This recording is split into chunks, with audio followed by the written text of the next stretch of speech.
terrorizing actors to almost killing one of the film crew on set, Jurassic Park's dinosaurs were a very real threat both on and off camera. Here's how the animatronics got a little too lifelike in these films. All right, it's a little too real for me. I'm good. Welcome to Explained. Jurassic Park's animatronics changed the world of cinema forever. These lifelike robots took dinosaurs from this to this. Fast forward another 3 decades, and the line between fantasy and reality has blurred in Jurassic World Dominion. So what do you get when you combine modern-day animatronics with the ancient art of puppetry? A bunch of crazy-looking dinosaurs that can breathe, emote, and interact with the actors like living beings. We truly have spared no expense. The most scary and awesome dinosaurs you've ever seen. There have never been more dinosaurs than there are in Dominion in a movie. Like, maximum amount of dinosaurs in this movie. Dominion uses a seamless mix of animatronics with visual effects and CGI under the supervision of John Nolan and has more dinosaurs than any other film. Some of the animatronics include the massive head and neck of the Giganotosaurus, the Microceratus, the Pyroraptor, the Stygimoloch, a Dilophosaurus, and several others. They've created a dinosaur now that is truly going to honor the true science behind dinosaurs that are feathered, and this thing is freaky, really, really scary. It's a specialized craft to see what John Nolan is capable of, to be able to give him the opportunity, not just to make animatronics for a Jurassic movie, but to make more than had ever been made for a single movie. Just excited me. But let's look at how animatronics have become so realistic. Back in the 90s, Rexy the T-Rex in Jurassic Park looked and functioned way ahead of its time. But building its full body was a nightmare. This big guy functioned on a hydraulic system. Separate teams built the mechanical structure, the foam rubber covering, and the latex skin. By the end of it, Rexy was 36 feet long, 18 feet tall, and weighed 12,000 pounds, or nearly 5,450 kilos. That's as heavy as an adult male African elephant. In fact, it was so big that they had to build a half-body version for some scenes, and this functioned with a computer-based action memory system that could repeat predefined movements. Then came the Spinosaurus in Jurassic Park 3 that weighed over 20,000 pounds and was 45 feet in length. In fact, it was so huge the doors of the studio had to be removed to take it in and out with a crane.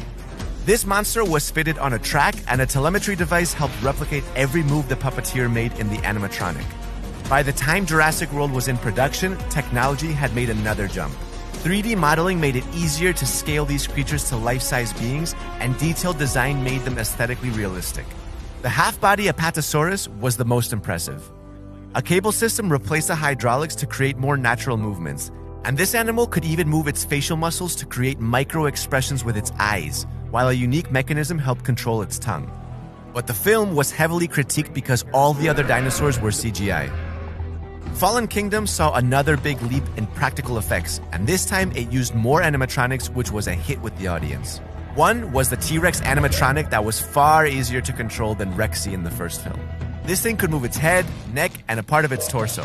It had articulated eyes, was able to roar, and the effects team created a special slimy liquid to imitate saliva. Next was the Indoraptor, and while it was mainly a CGI creation, parts of it were practical effects. It had a huge standalone animatronic arm that was controlled by a puppeteer, and a massive head was made with endless movements and expressions.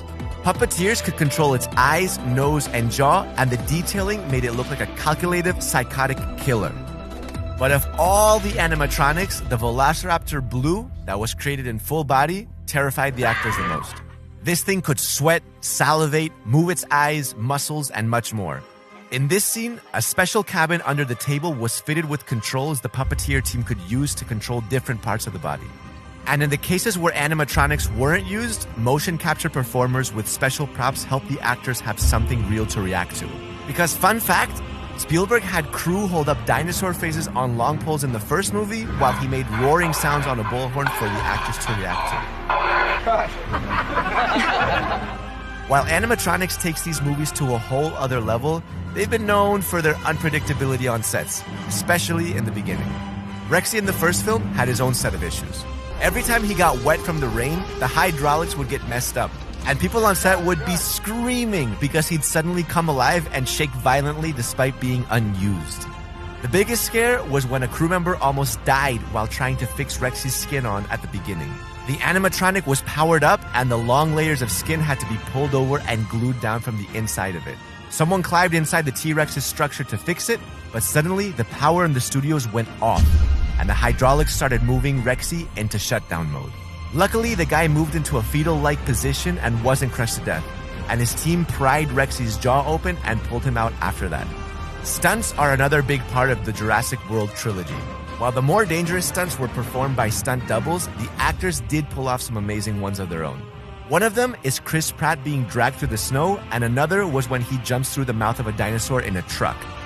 Bryce Dallas Howard also had her share of action.